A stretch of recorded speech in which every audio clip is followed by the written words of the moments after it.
À travers un séminaire organisé hier 7 janvier 2025, l'Office central de lutte contre la corruption et l'enrichissement illicite a sensibilisé et conscientisé la jeunesse et les organisations de la société civile concernant la protection des données personnelles en rapport avec la déclaration du bien. Cette initiative réalisée en partenariat avec l'Autorité de protection des données à caractère personnel APDP et du projet Lucège Mali vise à éradiquer la corruption dans notre pays. Cet atelier d'information et de sensibilisation ayant regroupé plusieurs personnalités et participants des collectivités territoriales était axé sur des panels animés par des experts de l'OCLEI sur des thématiques comme l'importance de la protection des données à caractère personnel en lien avec la déclaration des biens. En fait, c'est très important pour l'Office central de lutte contre l'enrichissement illicite, parce que l'enrichissement illicite, vraiment, c'est le fruit de la corruption.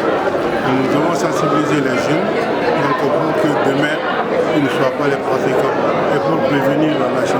Parce que la corruption, ça rime avec le développement du pays. Donc il est important de se battre contre ce fléau qui vraiment empêche les projets de société de base, tels que l'éducation, la santé, la justice. Donc voilà, il est important aujourd'hui de s'entretenir avec les jeunes pour former l'homme intègre de demain. La thématique que nous avons développée aujourd'hui, dans un premier temps, c'est pour parler de l'importance des données à caractère personnel en lien avec la déclaration des biens. Parce que la déclaration des biens, c'est une activité que l'OCLEI suit beaucoup, qui permet de prévenir les phénomènes d'enrichissement illicite. Deuxièmement, nous avons parlé aussi de l'impact de la corruption sur les populations vulnérables. Pour expliquer les lois sur les données à caractère personnel au public, le secrétaire général de l'APDP était présent pour fournir plus de documents aux participants. Le thème, c'est la protection des données personnelles en lien avec la déclaration des biens, qui est une obligation qui incombe aux personnalités publiques qui travaillent dans le cadre de missions de service public.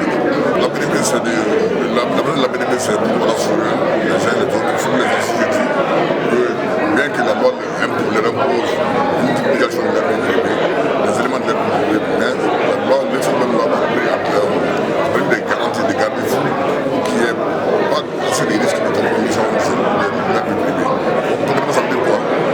D'un côté, la loi leur impose de déclarer les biens, de dévoiler des pans de leur vie privée, mais également la loi impose des obligations à ceux qui sont aux autorités qui sont habilités à toutes ces informations-là, notamment l'obligation de confidentialité, l'obligation des secrets professionnels, et sur la BDP ailleurs le jour, de veiller à ce que tout se fasse, tout se fait conformément aux règles de principe de protection des personnels. Le projet Lucège Mali, partenaire clé de cette initiative, à travers son directeur, a évoqué l'impact de la corruption sur les personnes défavorisées.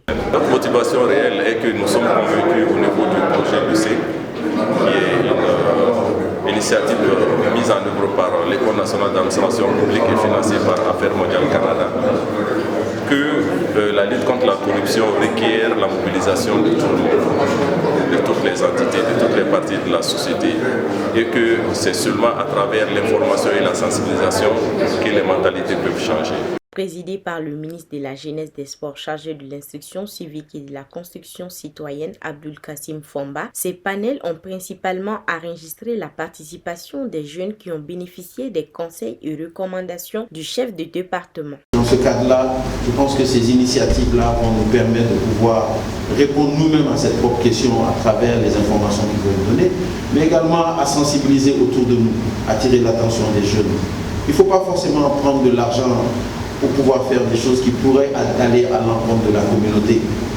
Parce que la corruption, c'est également ça.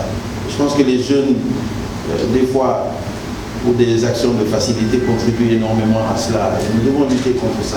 Les petits perdièmes qui sont distribués pour des actions qui sont des actions quotidiennes, normales, dans un même endroit, il faut les arrêter, mener des initiatives.